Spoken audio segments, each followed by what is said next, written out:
Я приветствую вас, дорогие друзья, уважаемые гости и подписчики моего канала. Прямо сейчас со мной на связи правозащитник Валерий Харчук. Валерий, приветствую вас. Добрый день.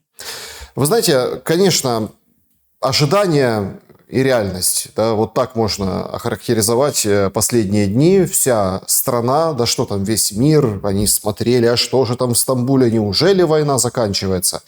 Инсайды лютые о том, что Россия требует выводить войска или захватит еще области. Вот эти там цитаты расходятся. Ну, встреча закрытая, поэтому опираемся на инсайды. Цитата, мол, вы готовы воевать? 20 лет мы со шведами воевали, якобы сказал Мединский. Ну, то есть много вокруг шума, но официальные лица, главы делегации вышли после этого, по минуте буквально сказали. Умеров, кстати, там с дубля с какого-то, ну, то ли с дубля, то ли без дубля. В общем, идентично. Хорошо, 1000 на 1000 поменяем, запросы передали, все приняли, все нормально. То есть будем встречаться дальше. По инсайдам встречаться в следующий раз будут в июне. То есть мы понимаем, что с одной стороны хорошая мина при непонятно хорошей или плохой игре, с другой стороны опять оттягиваются какие-то решения. Хотя перед этим буквально Зеленский бил во все колокола, говорит, давайте здесь и сейчас, Путин, приезжай. Что означает Стамбул-2? Вот сейчас, как вы видите, в разрезе урегулирования войны? Ну, это означает фиаско Стамбула-1, когда вышли из переговоров. Это означает стратегическую ошибку. Переговорные процессы практически во всех, включая Вторую мировую войну, идут постоянно и непрерывно между сторонами. Ну, в нашем случае, наверное, в части обмена пленных они велись, но в части, так сказать, стратегического развития событий, кто чего хочет достичь, наверное, их не было, судя из указа президента, который вообще, на мой взгляд, кажется нелепым, исходя из того, что у него самого нет стратегии. Мы помним с вами план перемоги, вот этот абсолютно никчемный документ, не носящий юридически, стратегически значимого характера. Мы видим, что благодаря лидерам стран, которые поддерживают Украину, вот создается вот эта красивая мина про невероятно плохой игре, когда у Украины нет собственной стратегии выхода из этой войны, ни стратегии, кстати, ни военного, на что опиралась наша риторика, ни экономического, но это мы видим из положения дел в стране, ни самое интересное, исходя из взаимодействия с нашими партнерами, раз уж это не союзники, раньше называли союзниками, теперь называют партнерами. Вот, абсолютно отсутствие, знаете, как каждому нормальному человеку присвойственно прогнозирование событий. Человек сам создает собственное будущее. Помимо того, что он себя самоидентифицирует, в отличие от большинства животных, вот он еще может прогнозировать. В нашем случае, смотрите, прогнозы про кофе в Крыму и многое другое, они не сбылись. И как бы наступил период, хотя бы по истечению 3 лет, когда нужно начать трезво мыслить, обращаться к специалистам и готовиться. Просто готовиться и к переговорам, и к действиям, использовать данные не только собственной разведки, на которые мы опирались в 2022 году и готовились к шашлыкам, но, наверное, тогда, раз уж оказались подтвержденными данные британской разведки, Соединенных Штатов Америки, вот, наверное, и на их информацию, исходя из этого уже вырабатывать стратегию действий в дальнейшем. Я воспринимаю события, происходящие в Стамбуле, как развитие весьма трагические, потому что с нашей стороны не было озвучено никакой стратегии, и самое главное, не реализовывается тот сценарий, который, как вы правильно заметили, был запрограммирован президентом Зеленским. Он совершенно идет не по тому театральному шоу, а они собираются, сторона агрессора, будем говорить, или другая сторона переговорной группе, вот они собираются вести нас по собственному сценарию, и мы уже по нему идем, к сожалению. Это, кстати, очень хорошее наблюдение, что да, то есть если мы принимаем, что следующая встреча будет, дальше все будет, ну, получается, что мы идем по именно этому пути ровно, ну, то есть ничего, да, ничего нового, конкретного нам ничего не явили. Получается, что да, мы идем по пути Стамбула, и в рамках Стамбула будем договариваться. Стамбула, тот, который все называли там предательством, ужасом и кошмаром, здесь есть такая история. Но нужно здесь немножко вот другой еще аспект добавить. Трамп, вот все закончится, Рубио говорит, ничего не будет, точнее, без встречи Трампа и Путина. И сейчас вовсю обсуждают встречу Трампа и Путина, мол, они там встретятся и все как бы решат в отношении Украины. Это еще один камень в огород несубъектности, только с другой стороны, то есть со стороны Запада. Даже вот эти партнеры, друзья, те, которые, помните, на выходных прошлых, они вот это вот обступили Зеленского в Киеве, бедный Туск даже не может протиснуться, да, там, это видео просто разорвало все там польский интернет. Туск в стороне пытается там кому-то руку пожать. Нет, они его обступили, Макрон, Мерц, Стармер, Зеленского, и вот это вот все.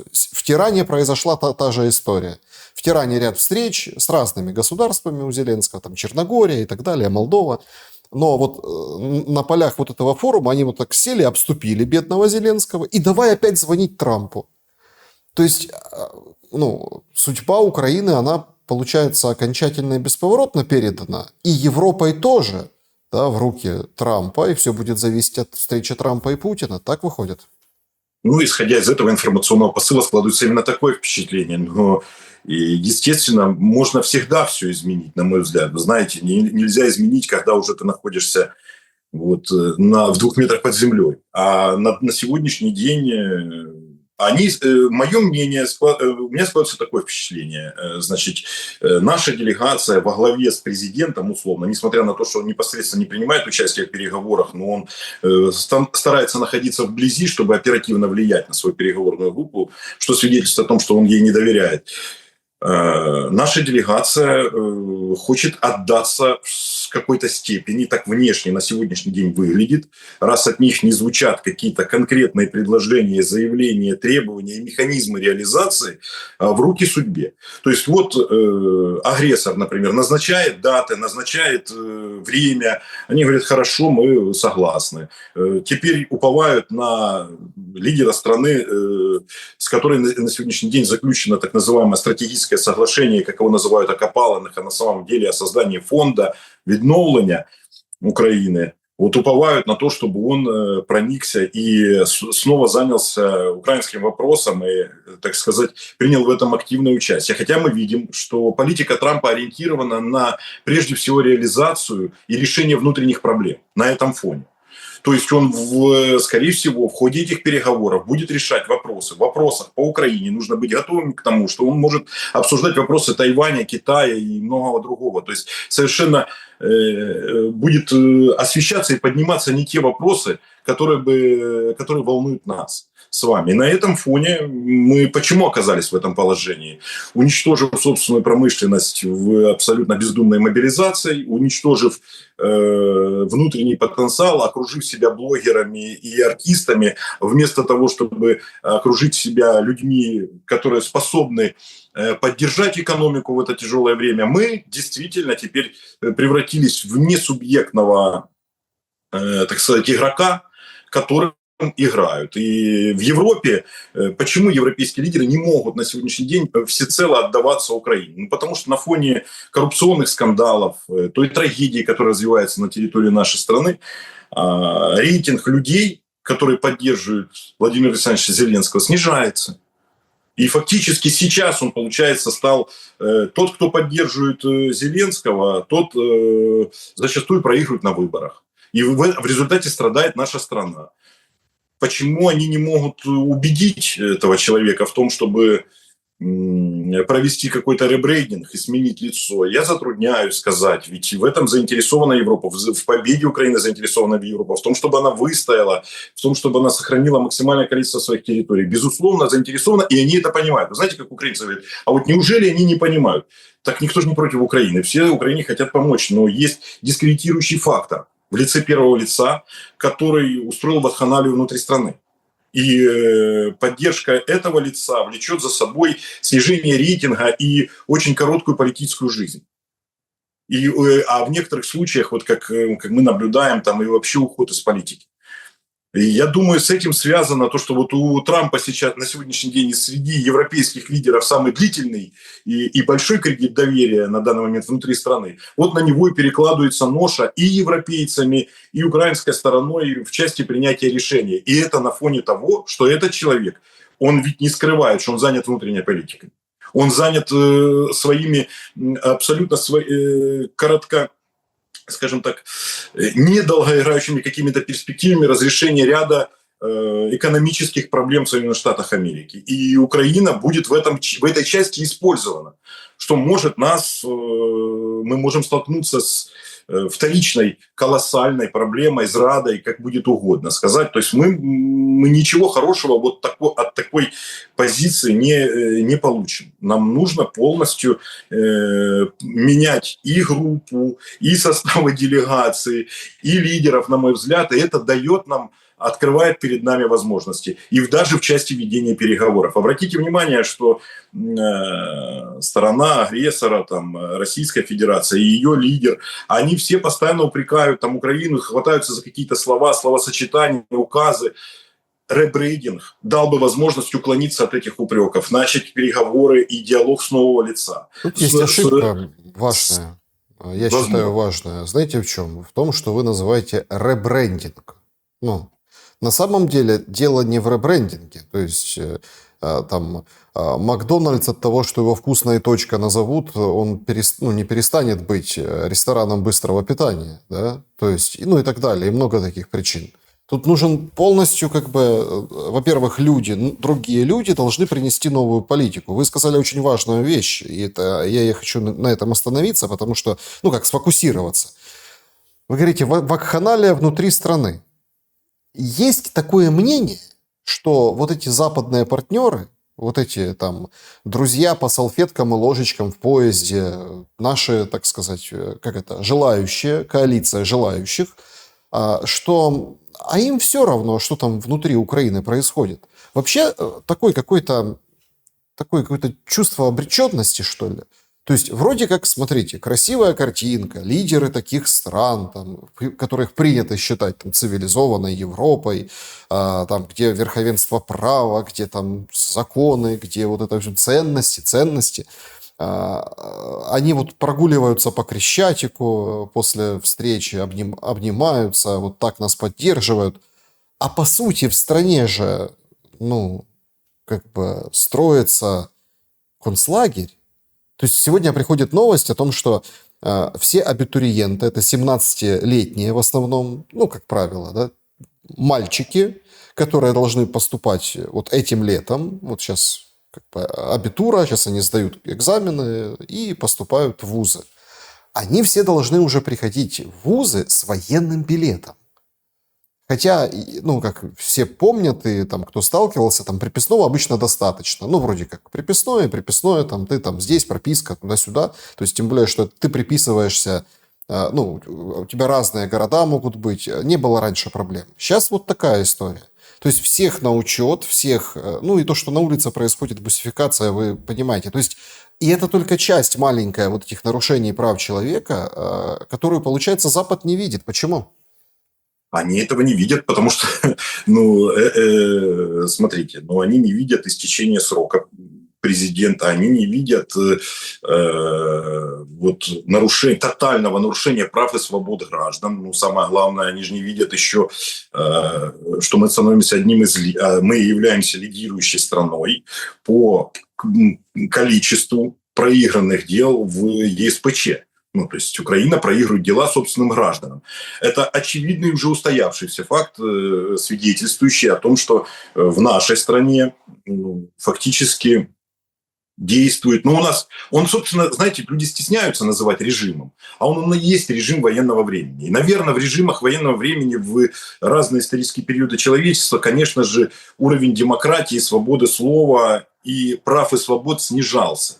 но не в сегодняшнем дне. На данный момент, когда мы выдвигаем такие требования гражданам отдать собственную жизнь, имущество и средства к существованию, то все-таки должен соблюдаться социальный договор между государством и человеком, который грубо нарушен. И это лицезреют лидеры, но они закрывают на это глаза в надежде, что Зеленский справится. Он их убеждает в том, что я справлюсь, я переломлю ситуацию. Вспомните вот эти ободряющие заявления 23 года о контрнаступе, о других каких-то, ну, скажем так, каких-то стратегических глобальных изменениях на фронте. И вот поэтому закройте глаза и дайте мне возможность это реализовать. Вот это примерно так, такое впечатление преподносится. Вот не трогайте, не власти в нашу внутреннюю политику. Это, кстати, со времен Кучмы. Какие бы реформы ни проводились в Украине, не власти в нашу внутреннюю политику, мы постоянно все будем делать с нашим особливым и якимось...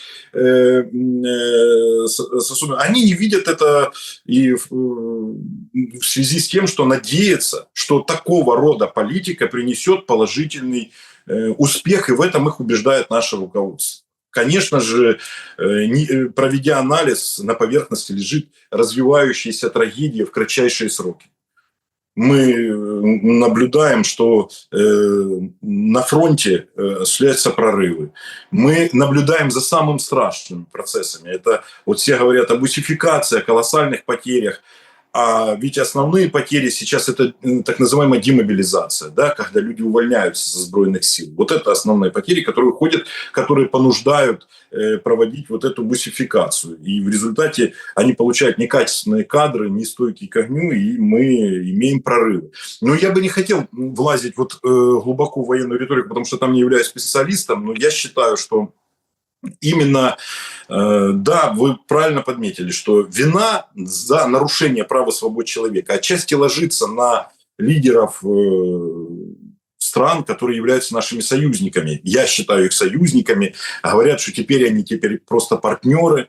Но партнерами их позволяет себе и Путин называть, как бы наши европейские партнеры. Поэтому у меня как бы в этом отношении диссонанс. Я их считал союзниками, потому что мы приняли за основу их реформы. Они требовали от нас запроваджения системы Прозора, электронных закупок, свободы слова и так далее и тому подобное. Масса законов была принята под давлением европейских лидеров и были реализованы на территории нашей страны. И вы знаете, когда вы даете какие-то советы, особенно навязчиво, то вы несете за них ответственность, за их реализацию. И то, что на территории Украины наши так называемые лидеры, вот, которые оперативно управляют на сегодняшний день страной, все реализовывали, что только могли, собственным интересом, что ничего, ни одна, ни полицейская реформа не принесла положительных плодов, ни судебная, ни люстрация, ничего не принесло того, на что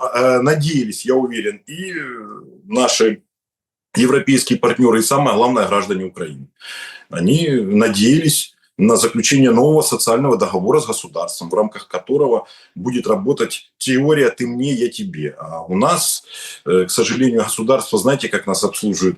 Ты приходишь в ресторан, хочешь заказать какие-то блюда, есть меню, вот согласно закону о государственной службе, Конституции, вот это обслуживающий персонал, чиновники, а они говорят, что они будут решать, что ты сегодня есть будешь ли ты вообще есть, и вообще, может быть, ты теперь не выйдешь с этого ресторана. Да. То есть это колоссальная диссонанс, переворот сознания, и люди хотят вырваться, и не хотят больше в это заведение ходить. А они говорят, нет, мы будем за вас теперь все решать. И представлять, что самое ужасное, ваши интересы. Обслуживающий персонал представлять будет наши интересы, не имея на то ни талантов, ни образования. И за короткий вот этот промежуток времени, 3 года войны или там 6 лет правления, продемонстрировать себя полностью несостоятельными руководителями. Ну, как ты поменяешь обслугу, потому что война же? Война. Есть механизмы. Вот тут как раз вы правильно сделали акцент на лидеров, на наших партнеров. Они должны оказывать давление, потому что этот мыльный пузырь, он скоро лопнет. Вот они закрыли пробку, как некоторые говорят, о том, что нет свободы слова, нет возможности народу выразить, так сказать, свое негодование, органы власти не слышат, и это может взорваться. Эта самая пробка может взорваться, но, конечно же, не в виде каких-то революционных процессов, они невозможны в данный период времени в нашей стране, но она взорвется, когда люди начнут жить не интересами. Знаете, раньше там Украина понад усе, мы слышали эти фразы, мы сейчас их не слышим. Каждый начинает жить в этой стране собственными интересами. И тут репрессивный механизм страны не сможет добраться, чтобы с каждого человека вытащить вот по той копейке на собственное содержание, то, чем они занимаются. Сейчас они там разрабатывают законопроекты, постановы Кабмина, переводить денег, взыскивать какие-то средства с людей. Это это бесконечно. То есть эту репрессивную машину можно раскручивать бесконечно. И она упрется в то, что люди просто закроются и начнут, как в некоторых мусульманских странах, ведь неспроста строятся высокие заборы, иногда выше дома. Вот примерно так каждый украинец, вот у нас государство будет создавать мини-государство у себя дома. Раз он не может покинуть, выехать со страны, вот он будет загораживаться. Вот это происходит сейчас внутри нашей страны. Каждый начинает говорить, уже политика становится многим неинтересна. Мы не хотим о ней говорить, мы не хотим их обсуждать, мы не хотим об этом думать. Они творят, черт знает что, мы не хотим подвергать анализу и расстраиваться, наносить себе дополнительную травму их безумными решениями. Вот то, что мы наблюдаем. Да, есть разочарование у нас с вами, мы надеялись, что лидеры демократических стран и образец демократии, которые, собственно, и работают в их странах, что они за нас с вами вступятся. Но вот не то время. Не вступились, не залетели F-16 в первые дни войны, не сожгли там заезжавшие войска агрессора. Вот. Не случится, и сейчас никто нас не спасет. И нас будут меньше уважать, как и некоторых представителей стран ближневосточных, все меньше и меньше будут уважать самих украинцев в Европе. Если мы не спасем, не отстоим свою страну, не вернем туда демократию. Если там будет диктатор, то нас, самое интересное, его противоправные действия, его издевательства в отношении народа будут отражаться негативно на тех людях, которые покинули эту страну. Мы это уже видим. То есть и в Польше, и в других странах уже когда так там, если раньше все было, а теперь а куда ты едешь, а кто ты, вопросы задают. То есть, многие пишут, мне тоже сообщают о том, что вообще меняется отношение, и если сравнивать, оно лягушку варят постепенно, но если сравнивать точку сегодняшнего дня и точку, например, 22-23 года, это совершенно разные отношения к украинцам. И раскол внутри общества. Ведь было создано, понимаете, отсутствие трудового фронта, отсутствие уважения к тем людям, которые производят внутренний валовый продукт. Со стороны правительства меня это убило. Это было началом краха экономики, это было началом краха взаимоотношений между людьми. То есть государственные служащие, чиновники, полицейские, это стало всем для государства, и было видно, что туда направлена вся политика страны ради их, для них, и все. Они на себе не пережили тяготы войны. Если курс доллара и евро менялся, у них как была зарплата в районе 1000 евро, они ее пытались, это было видно из политики государства, ее им сохранить. То есть почему государственные чиновники и служащие, которые нас защищают и представляют, ты сделал, будучи представителем народа, президент имеется в виду, ты как администратор главной в стране, ты зачем их оградил от тягот войны? Они должны были вместе с народом переживать, чувствовать. И тогда бы, когда, например, их доходы находятся на таком же уровне, как у любого среднестатистического менеджера в стране, они бы понимали, что повышение стоимости электроэнергии отразится и на них. А так они знают, что у них фактически происходит индексация зарплат, премий, надбавок. Даже есть такая форма на погашение, у них есть даже матеріальна допомога на вирішення соціально-побутових питань. Материальная допомога. То есть это материальная допомога, которую нужно было просто запретить в период военного времени. Какая материальная допомога? Все на фронт, все ради победы. Так должно было быть. Этого не сталося, як гадалося.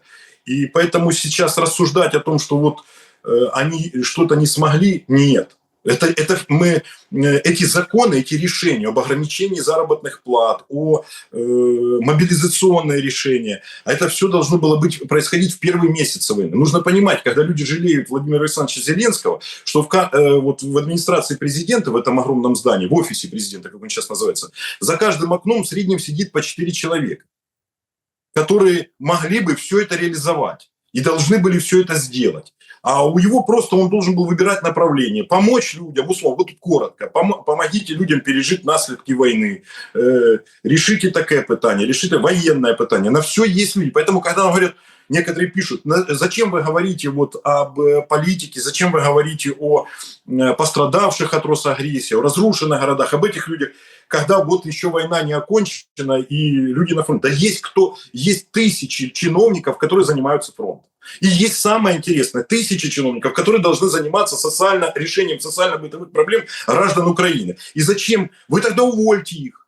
Увольте все ради победы, ради фронта. Увольте тысячи социальных сотрудников, я не имею в виду рядовых, а руководителей, сократите отделы, сократите эти министерства. И тогда мы поймем, что у нас все ради фронта, ради победы. А так, на данный момент вот эта риторика вклинивающихся людей там, в Фейсбуке и везде, которые говорят, нет, не нужно поднимать эти вопросы. Хорошо дома, придя домой, выпить кофе, посмотреть и выбрать, какой себе очередной элемент декора приобрести там, киевлянину или жителю Луцка или Тернополя. А человек, который живет на съемной квартире и 90% своих доходов тратит на оплату этого жилья, не может себе позволить провести там никакую модернизацию. Он чувствует себя угнетенным, разрушенным, и у него нет никаких перспектив не только с этим населенным пунктом, а уже и с этой страной, если его вклад не оценивается. Ему постоянно говорят, что он ухилянт. Да. И какой ухилянт, я не понимаю, о каком ухилянте может быть речь? Дом разрушен, город полностью испепелен, значит, набуття поколений. Что такое? Мы с вами прекрасно понимаем, что в советское время люди получали заработную плату там, в разные периоды времени от 60 этих рублей до там, 120. То есть их внутренний продукт этих людей вкладывался во дворцы культуры, понятное дело, и в ВПК в Советском Союзе, но и в развитие городов. Их труд вкладывался, то есть это собственность жителей этих городов, эти дворцы культуры, дворцы спорта, парки, скверы. И вот теперь это все разрушено, и этому человеку с чистой совестью может какой-то чиновник подойти и сказать, что он ухилянт. Давайте посчитаем с этим чиновником, сколько он железобетонных строений построил. И благодаря усилиям его семьи, жителя Тернополя, Ужгорода там, или я не знаю какого еще города, вот благодаря членам его семьи, сколько было построено бетонных укреплений. И сколько бетонных укреплений построил жители города Рубежного, Северодонецка, Лисичанска, Бахмута. Благодаря их домам какое количество снарядов, какое количество ресурсов было потрачено Российской Федерацией на пробитие этих городов. И как можно игнорировать вклад этих людей? Вот некоторые говорят, а зачем вы сейчас поднимаете этот вопрос, война не окончена? Интересная позиция. Значит, премии, надбавки, зарплаты от 50 до 200 тысяч гривен чиновникам. Вы не задаетесь вопросом, почему нужно поднимать, индексировать, компенсировать, выплачивать. А жители этих городов должны кануть в лето. Вы их использовали, и такое складывается впечатление, что все сожалеют, что они выжили. Часть Кстати, людей. да. Складывается именно такое впечатление. У меня, исходя из риторики, какой-то части, я бы не сказал, истеблишмента нашего, которые вот зациклены на войной, пусть занимаются военные. Социальными вопросами занимаются социальные служащие. Убираем сейчас все социальные обязательства государства, увольняем этих людей. Увольняем с первой ланки замов, министров, сокращаем министерства, все туда. Если они есть, значит, нужно обсуждать эти вопросы, говорить об их ошибках и недоработках. Это, кстати, очень такой важный элемент, потому что так никто не видит государство, так его никто не сосчитает. Да? То есть, когда эти города разрушены, безусловно, там Торецк, где идут боевые действия, где уже вытесняются вооруженные силы Украины, другие, там, это же касается не только городов, это касается и населенных пунктов поменьше, сел, каких-то ПГТ, да, которые тоже сейчас становятся. Ведь тут же никто не смотрит, все говорят, вот города-крепости. Да? Так город сам по себе является укрепрайоном. То есть то, что люди создавали, то, где они жили, их жизненное пространство стало окопом или там, не знаю, блиндажом или там дотом. Дзотом, да. То есть, вот так. Вот, это теперь мы видим, можно прям так взять по карте и посмотреть. Ага, там Малиновка, все там, дот, разрушили. И так вот это все, так оценивать. Если по поводу темы ухилянт, не ухилянт, очень важный, кстати, аспект. Сейчас много таких высказываний о том, что всех надо там лишать чего-то, там, гражданства, пускай едут. Это прям перманентно звучит с разной периодичностью. Там есть депутат одесский, Гончаренко, да, который единственный проголосовал против закона про мобилизацию. Ну, как проголосовал? Понятно, это политический хайп, у него там своя позиция о том, что мобилизация, он против такой мобилизации, он за лучшую мобилизацию. Ну, то есть не против идеи, да, вот этого бесконечного продления, бесконечных вот этих всех моментов. Он говорит, я за лучшую мобилизацию, чтобы был закон по демобилизации. Потому что вы так обмолвились выше, демобилизация. А она же все очень просто. Ну, сейчас ситуация там по материалам суда, солдату вместо 25 тысяч гривен пришло там 2,5 миллиона. Ну, ошиблись, так бывает.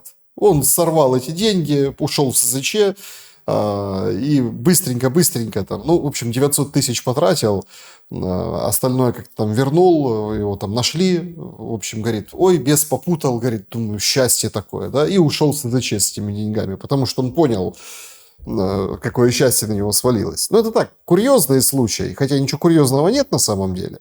Ну так, с точки зрения, там, это же все-таки солдат, это же все-таки там военный. Но вот по поводу уклонистов.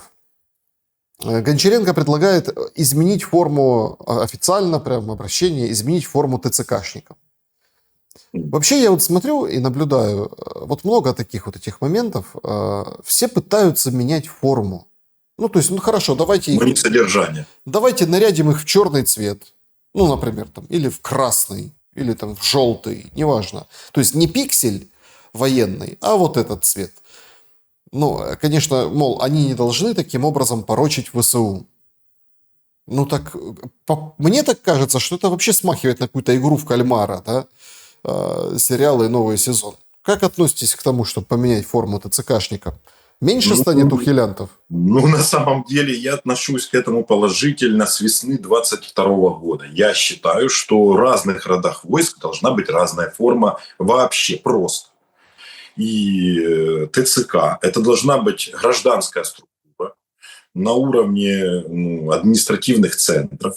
Вот примерно так. То есть это должны быть центры комплектования, это должен быть какой-то сотрудник в местных органах самоуправления, размещенный в административных центрах, который занимается этим вопросом. Но, конечно же, по содержанию, прежде всего, должны быть изменения. Ну а что у нас? Закон о мобилизации, каким бы он ужасным ни был, в принципе, в него внесли правки. Они же не соблюдают те законы, которые сами принимают. Знаете, вот когда они говорят, ну, я это имею в виду, вот эта правящая коалиция, люди, которые находятся у власти и на сегодняшний день нас представляют на международной арене. Президенту задают вопрос, вы видите, что происходит с мобилизацией, басификацией, а он говорит, це поодинокі випадки.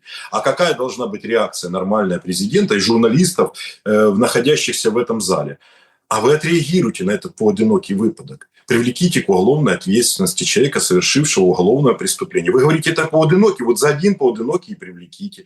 Но для того, чтобы разрешить, как вы говорите, проблему с мобилизацией в стране, первое, это должно измениться отношение в армии к военнослужащим, которые сейчас оттуда увольняются. Если с предприятия какого-то уходят, значит, там созданы надлежащие условия. Есть масса предприятий, где опасные условия труда, где гибнут тоже люди. И оттуда люди не увольняются, работают по 50-60 лет. Вот нужно брать за основу, какие условия труда созданы, какие взаимоотношения в этом так называемом трудовом коллективе, чтобы оттуда не увольнялись. Там не такое количество гибнет, какое количество увольняется со сбройных сил по тем или иным мотивам. Люди не хотят оставаться в этой структуре. Славной структуре, прославляемой государством. А люди не хотят. Значит, неправильно построено вообще взаимоотношения внутри этого коллектива. Раз увольняются, уходят. Второе. Почему туда не хотят?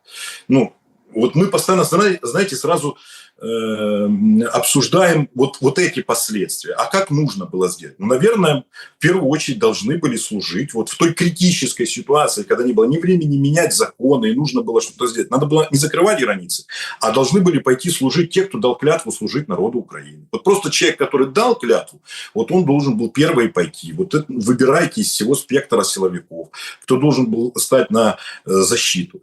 Они говорят, мы занимались. Вот полицейские там вывозили людей, эвакуировали уже с точек. Но этим занимаются и волонтеры на бесплатной основе. А как их труд оценен?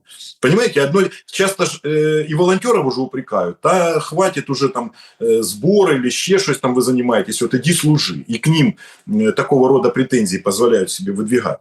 Вот их можно предъявить и полицейским. Фактически они выполняют в какой-то степени волонтерскую. Мы не говорим за мобилизацию, я говорю за тот период, где они вывозили и занимались эвакуацией. Это волонтерская деятельность. Это не основная их деятельность – защита прав и свобод граждан. Вот это их функция. И армия агрессора, она несет эти угрозы. И поэтому эти силы должны были быть применены.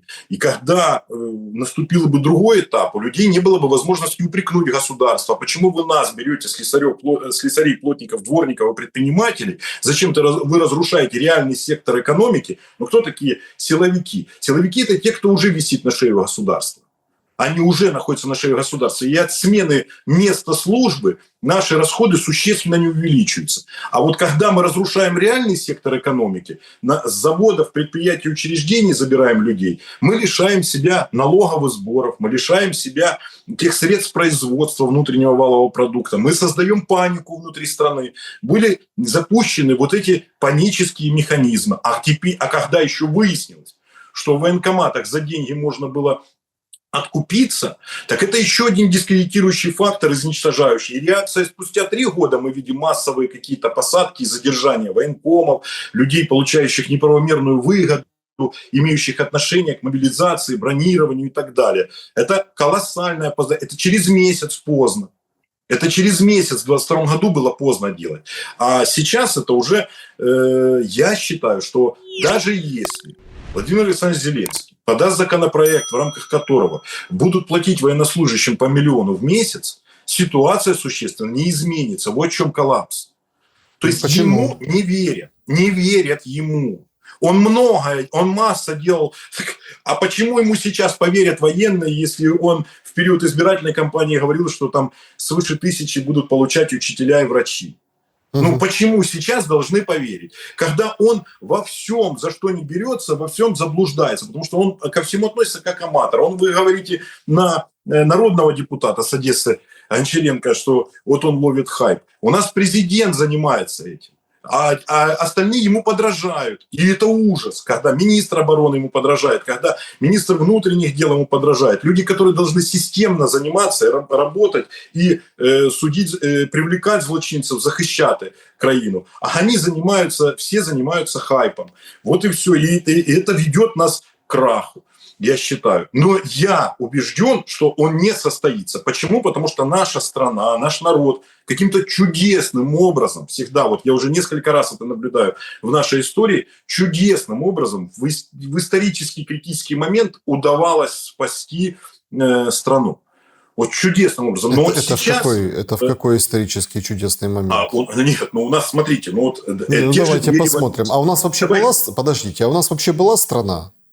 Нет, что значит была страна? Мы насколько далеко углубляемся в историю? Я тоже хочу понять. Да, вы говорите всегда. Нет, мы берем современную историю за 30 лет. У нас за 30 лет у нас появляются олигархические кланы, они захватывают все ветви власти, подчиняют себе и начинают переписывать под себя законы. Происходит революция, которую принято у нас обе считать неудачной. Принято уже так. Но я с этим категорически не согласен, потому что в результате эти кланы, их не смели. Что такое неудача? Все исходят из того, что должны были убрать этих олигархов. Нет, так не происходит. Это тоже нельзя назвать успехом. Их переподчинить, перераспределить их доходы интересам государства и граждан. И вот эти процессы запускались. Я вам говорю, что политики и те же олигархи вынуждены были считаться на определенных промежутках времени с населением и изменять взаимоотношения.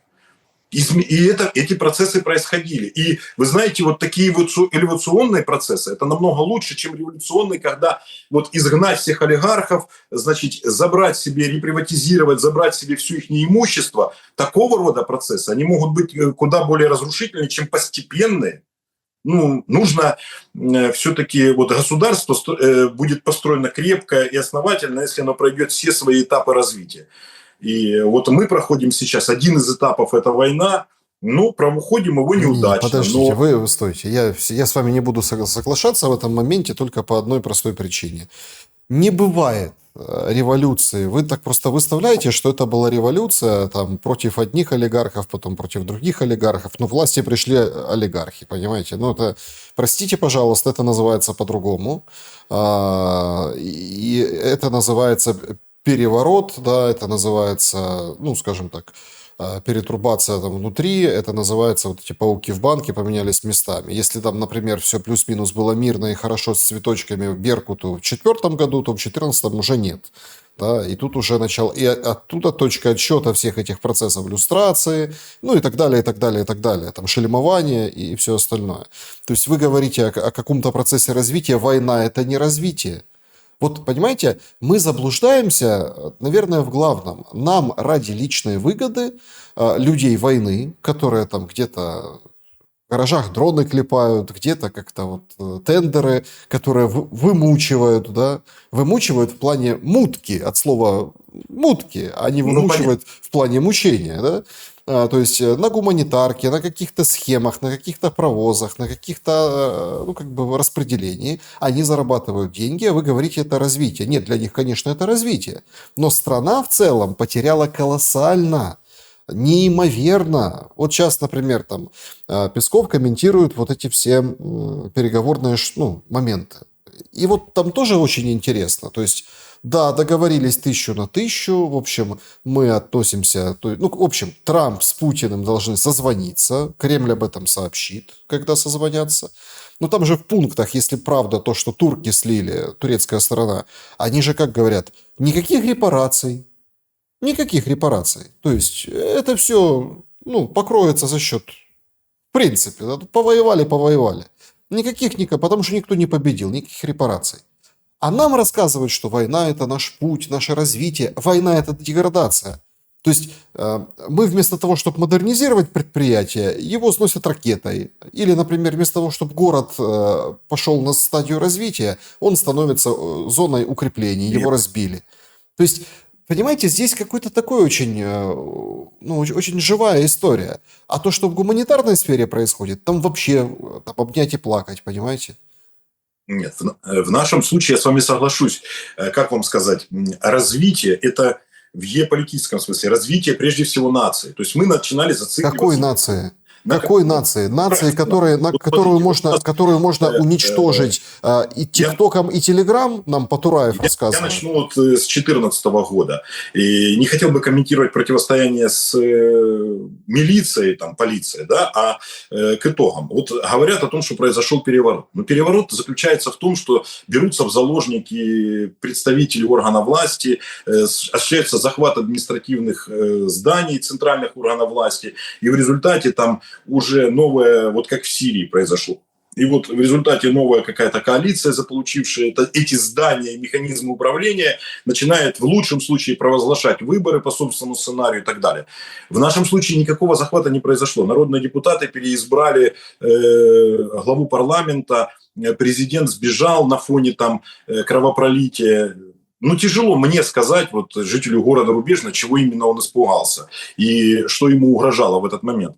Но риторика о том, что произошел переворот, когда тут же спустя пару месяцев состоялись выборы, на которых люди с воодушевлением избрали вот, президента, и он получил такой же кредит доверия практически, как и Владимир Александрович Зеленский, и также его просрал, честно говоря. Но, подождите. Во-первых, голосовали не все. Во-вторых, вы когда говорите А, вы говорите и Б, что захваты административных зданий начались в западной части Украины во время Майдана. Ну, это вы говорите за местные органы самоуправления. Местные, да. Да, местные органы самоуправления. Но вот, например, то, что мне довелось увидеть в Киеве, например, здание КМДА в 2013 году, там же революция с 13 на 14, я лично туда зашел с экскурсией, вот я смотрю, центральные каналы показывают захват, драка, противостояние, разбито, поломано, а я туда захожу, а там протестующие ночуют в холле, а сотрудники местных органов самоуправления по удостоверениям проходят в кабинет.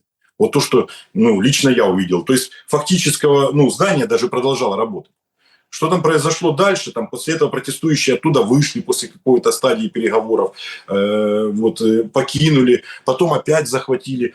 То есть эта история подробно пишет. Но называть в нашем случае это переворот, они же даже не совершили, вы правильно подметили, у нас не было совершено как таковых каких-то переворотов. У нас одни олигархи заменили других. Но на этом фоне произошла эволюция. Сменился отчасти социальный договор в интересах граждан.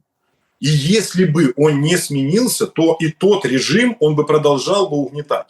Понимаете, то есть вот периодически эти всплески, выражения негодования людей, да, всегда плодами революции пользуются подонки. Это не мы с вами придумали. Но, тем не менее, выражать свою точку зрения, добиваться от власти смены риторики и социального договора необходимо. И мы после 2014 года это отчасти произошло. Ну, и мы видели и позитивные, и отрицательные изменения. Но то, что сейчас происходит в нашей стране, это вот называется катастрофой. И, по сути, если бы не было бы войны, это однозначно привело бы к революции. Ну, да, многие. Нет, тут я с вами соглашусь в том плане, что рейтинг уже Зеленского там был 16%, а может, некоторые писали и меньше. Ну, до войны и война, как бы его вот это вот все. Ну, то есть, да, там ситуация вскипала на самом деле, тогда перед большой, имеется в виду, войной, перед вторжением полномасштабным. Но смотрите, мы, и вот в финале я хотел бы с вами тоже, вот все равно кажется, что мы претерпеваем каких-то очень серьезных изменений как общество, и уже никогда не будем прежними. Ну вот эпизод, который меня, если честно, я о нем рассказываю уже несколько недель, это длится несколько недель. В общем, есть харьковский блогер, девушка, это вот там целая плеяда инстаграм-блогеров. Они занимаются лайфстайлом, кремушки, тачки, музыка, вот это все, люди за ними следят, достаточно большие аудитории, то есть это вроде как, к политике мало имеет отношения, но тут это все врывается большим скандалом. Значит, на каких-то крестинах блогера из Днепра Алхим, она славится тем, что у нее, она такая резкая, такая честная, люди за ней смотрят, следят за ней, там, медиа, там, скандалы, это любовники, там, любовницы, в общем, целая жизнь вот такая. Да? Людям это нужно, потому что одно дело смотреть, там, например, бразильские сериалы какие-то, а другое дело за реальным человеком следить. И да, вот это, это тоже, вот в таком духе аудитории много. И тут началась война странная. К ней там на крестинах другой блогерши, подружки, она там 2 детей крестила, подходит ведущий и говорит, спой на украинском песню. А она как бы всю жизнь, она на русском, и там записывает видео под-русски. Она закатила глаза, что-то пробормотала.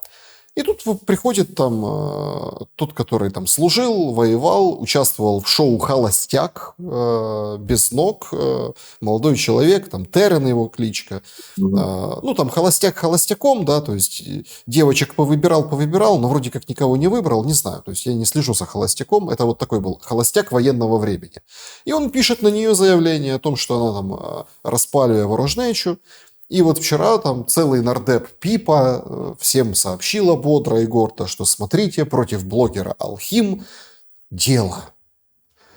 И все как-то так, знаете, а это мусолится уже недели 3. Просто чтобы все понимали. Она там съездила, отдохнула, это Алхим, в Париж, вернулась, уже все обо всем высказались, уже там хейтили, стравливали. Сейчас новая волна. Уже на фоне вот этого дела, которое там завели за разжигание межнациональной розни или розни там по языковому вопросу. Я вот одного не могу понять. Смотрите, то есть идет жесточайший накат. Ты говоришь по-русски, ты подвергаешься обструкции. Причем такой, моральной, там, осуждению и всему остальному, общественному. И тебя же еще за эту обструкцию, когда ты пытаешься отвечать, да, откройте Конституцию, там, статью 10, откройте еще что-то. И тебя же еще за это привлекают к ответственности. Вот по закону. То есть вообще какое-то королевство кривых зеркал. Что скажете на этот счет? Во-первых, я считаю, что раскручивание этого вопроса, исходя из того, я за ним не следил, я его могу комментировать только с ваших слов, но для меня тут прослеживается вообще, опять-таки, действие власти. Скорее всего, это их ботам было выгодно отвлечь общество от этого. Вот смотрите, у нас риторика патриотизма, она продолжается, и вот они нашли себе вот эту жертву в виде этой девушки. Исходя вот из того, как вы рассказали, вот этот вопрос не мог не мог заинтересовать наше общество на фоне тех колоссальных проблем, которые просто у нас в стране есть. Это какой-то уход от законов физики и химии и биологии. Это просто никчемная проблема, о которой не стоило ей уделять ни секунды внимания. Відкриття впровадження на нее, ну, что она там сказала, и оно ничего не значит, на мой взгляд. Если она не разжигала, то оно закроется, и она, наоборот, еще выступит, и это продемонстрирует своим оппонентам, эта девушка. И это было бы правильно, если действительно она ничего не разжигала, никаких такого рода комментариев, заявлений не делала, а я сомневаюсь, что это могло быть, вот, то наоборот, закрытие этого уголовного дела на нее, уголовное производство, она его сможет прокомментировать и выступить, и поставить на место ту часть общества, которая вот разжигала наоборот против нее эту антипатию. Но то, что происходит у нас в стране, языковая проблема, она выходит за рамки, как я вначале сказал, законов физики и химии. Вы знаете, что этими цифрами пользуются тоже русские. Вот у нас... А давайте перейдем на римские тогда. Вот на зло. Ну, давайте... Так можно бесконечно от чего-то отказываться, чем они пользуются. Давайте, если этот язык, они им пользуются, он не их, он называется русский. Я в прошлой нашей передаче приводил пример Ирландии, которая разговаривает на английском языке. Это для них язык оккупантов, который там было население 8 миллионов, стало, значит, чуть меньше 5 миллионов. Понимаете? То есть вот тоже какой геноцид осуществлялся. И тем не менее языковой проблемы нет. И это увод. Я считаю, что в свое время эту риторику с языковой проблемой начали наоборот представители, ну, как бы я жил в этом регионе, это партии регионов, а сейчас ее подхватили с обратной стороны. Вы знаете, вот накат идет с другой стороны. То есть они говорили, что они будут заступаться за русский язык, а я, живя в городе Рубежном, не понимал, что за него заступаться, когда все на нем разговаривают. То есть я не понимал, в какой части вот он нуждался в тот период времени, в 2004 году, в защите. И о какой защите могла идти речь. А сейчас мы видим в обратном, то есть спекуляцию, вы поняли, точно так же, только с обратной стороны. Вот такую же недолугую спекуляцию и увод людей от экономики, от реальных насущных проблем. То есть язык, очень легко заступаться за язык, обратите внимание. Очень легко взял тебе тему какую-то вот эту философскую, язык, историческая состоятельность, и ее муссируешь. А в этот момент бомбы, ракеты расстреливают, уничтожают твой город. Нет никакой стратегии защиты и развития государства, развития вооруженных сил Украины, развития промышленности. Проводишь тупую мобилизацию, заступаешься и развиваешь язык.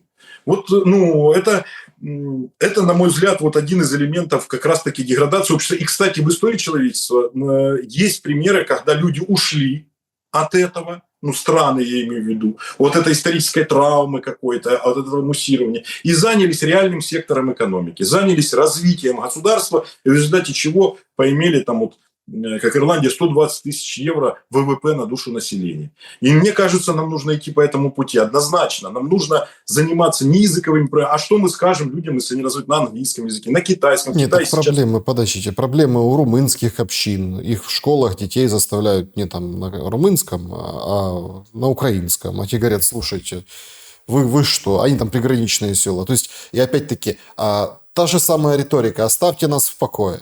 А с венграми вообще все перерастает в какую-то такую, ну, да, то есть конфронтацию. Они отправляют технику свою на пункты пропуска, беспилотники там то сбивают, то не сбивают, подтверждают, не подтверждают. То есть идет напряжение, срываются переговоры по нацменьшинствам с той стороны. То есть это ящик Пандоры, который открыли там с русским языком, и как модно было бороться с русским языком, да, а получается, что борются со всеми остальными, борются вообще просто, ну, то есть, когда нам, понятное дело, это такое там, это сейчас очень такой триггер, там, это денацификация, да, так она в этом же может и проявляться. Потому что если брать не нацификация от слова там корень не нацизм, да, ну, не нацизм, а вот это вот бездумная такая вот в лоб национализация вот это всего там, да, как бы, ну, это извините. Ну, то есть, по-моему, уже просто доходит до маразма в этом отношении. Нет, так это однозначный маразм изначально. Языковые вопросы на территории настолько, где проживает настолько разных людей и национальностей на территории Украины, поднимать языковой вопрос, это фактически быть врагом Украины. Но самое главное, что это повторяется риторика агрессора. Они говорят, что у нас есть эта проблема, и люди, которые создают эту проблему, фактически являются актерами его театра. Они реализуют его программу действий. Он говорит, что там подавляется русский язык или еще какой-то. И люди, которые этим занимаются, они фактически выполняют задания Путина. Это очевидно. Почему в отношении этих актеров? Ведь это противозаконные действия. И действительно, вы правильно подметили, в 10 статье Конституции языки национальных меньшинств находятся под охраной государства. Более того, я вам скажу, он не может быть, вот у нас говорят, есть национальный проект, а со стороны государств национальный проект может быть от какой угодно политической силы или общественной организации. А со стороны государства, оказывается, у нас это запрещено Конституцией. То есть у нас государство не имеет права на какую-то пропаганду вектора развития. Чиновники у нас в стране, нужно запомнить это раз и навсегда, это официанты. Они не могут нам навязывать собственные вкусы. Это исполнители нашей воли. А они стали у нас руководителями. И вот эти руководители довели страну до того, чего мы имеем. Нет, граждане страны и каждый в своем регионе самостоятельно принимает решение, в каком векторе им развиваться. Политически, этнически и так далее и тому подобное. У нас свободная абсолютно страна по закону. Но фактически людей подавляют. Вот эта банда проворовавшихся чиновников, я их называю бюджетными присосками в быту. Вот. И бюджетные присоски теперь, вот, мы же не можем с вами представить, проживая в реальном секторе экономики, живя за свои деньги, мы не можем с вами себе представить, как и чем руководствуется человек, который является бюджетной присоской. Вот он присосался к бюджету. И вот теперь, исходя из этого, он, приобретает разные формы.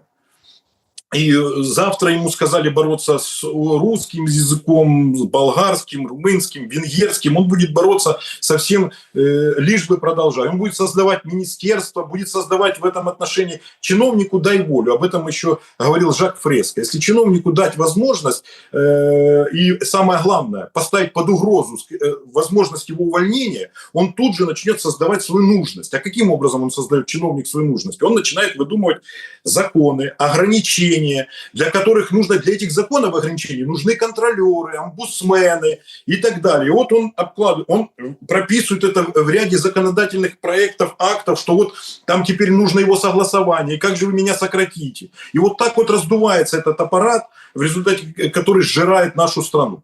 Нам нужно тотальное сокращение чиновничьего аппарата. И война должна была стать этим поводом. Тотальное сокращение. Вы сейчас подтверждаете мысль, что угроза Украины теперь, не только там со стороны существования, имеется в виду, государства Украины, не только со стороны Российской Федерации, но еще и изнутри происходит. И они примерно одинаковы.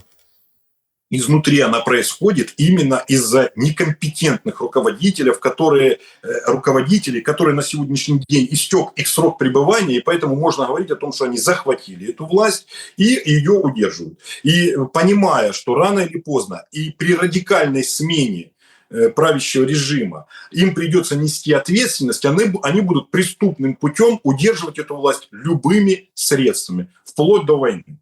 Вот то, что мы сейчас наблюдаем. И мировое сообщество навязывает им идеологию мира, как бы не говорили о том, что вот там Европе выгодно продолжение. Я считаю, что все-таки не перемирие, какая-то передышка, складывается впечатление, что нужна всем. Вот складывается такое, тем не менее, впечатление, что она нужна всем. Кроме наших керманычей. Потому что в период этого перемирия они отдают себе отчет, что будут назначены выборы, на которых результаты этих выборов могут стать для них неприятной неожиданностью.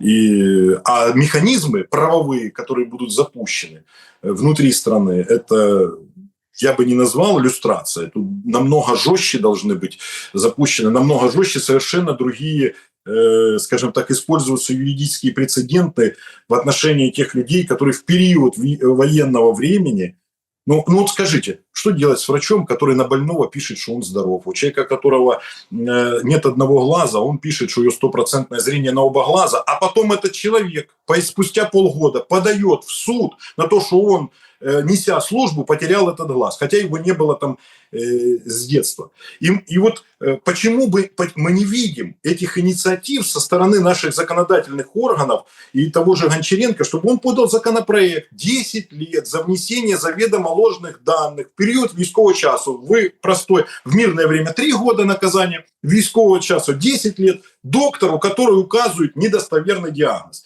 Причем, что в одну сторону, когда он пишет, что человек, значит, здоров, что он больной, что в другую, подчеркиваю, именно когда пишут на больного, что он здоров, это несет самую большую загрозу государству. То есть у нас постоянно думают, что когда отмазывают доктора. Нет, отмазывают тут никакого финансовых убытков нет. А когда вы больного человека берете в Збройные силы Украины, он короткий промежуток времени несет там службу, и потом он все свои ранее за 40-50 лет приобретенные заболевания вешает на шею государства. И представьте себе, когда речь сейчас будет идти о сотнях тысячах этих людей. И выплаты там, то есть это наши защитники, которые потеряли здоровье и не дойдя до фронта, по сути. И все это кто сделал? Это сделали вот эти, так называемые, я не знаю, как назвать этих людей. Это, ну как доктором можно назвать человека, который больного человека отправляет в Збройные силы Украины, где есть определенные уставные требования к военнослужащему,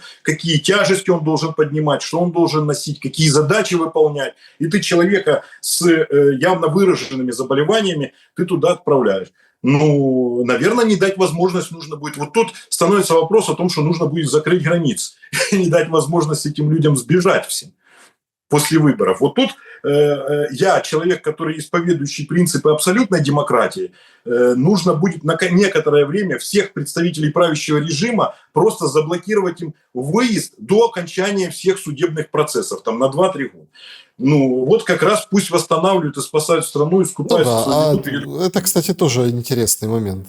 С одной стороны, конечно, улыбаешься по этому поводу, потому что, ну, хоть так границы закрыты. А с другой стороны, слушайте, ну, сначала чиновники закрыли людям границы, теперь люди закроют границы чиновникам. А теперь им нужно закрыть границы, безусловно. В этом отношении поддержат меня абсолютно все, я уверен, что граждане Украины, потому что, извините, мы обвинений ложных не выдвигаем, в отличие от них, не вешаем ярлыки ухилянты или еще там кто-то они, хотя они, подчеркиваю, уклонялись, чиновники в Украине уклонялись от тягот войны, от бремени войны, которые переложили на обывателей и граждан. Да. Если ты получаешь премию надбавку, если ты получаешь компенсацию на что-то, то ты должен ее тогда давать и гражданам. Если нет средств дать ее всем гражданам, то ты не имеешь морального права ее получать.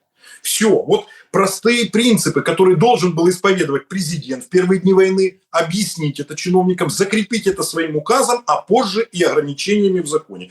Он этого не сделал, значит, он это поощряет, значит, он несет ответственность за то экономическое положение, в котором мы оказались. Это человек. И я считаю, что он не сможет провести успешно переговоры. Но каким образом Владимир Александрович может представить нас с вами? Его благосостояние уменьшилось? Нет, оно улучшилось.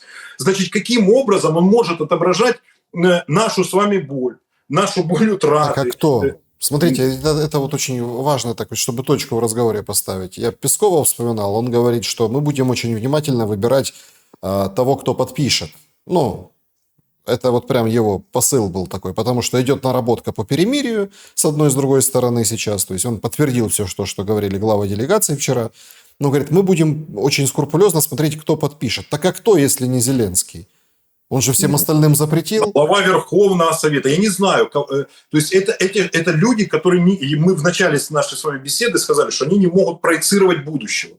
Они ничего, ни делегация, ни состоятельно направлены. Где профессионалы? Меня постоянно выбрали. Посады есть.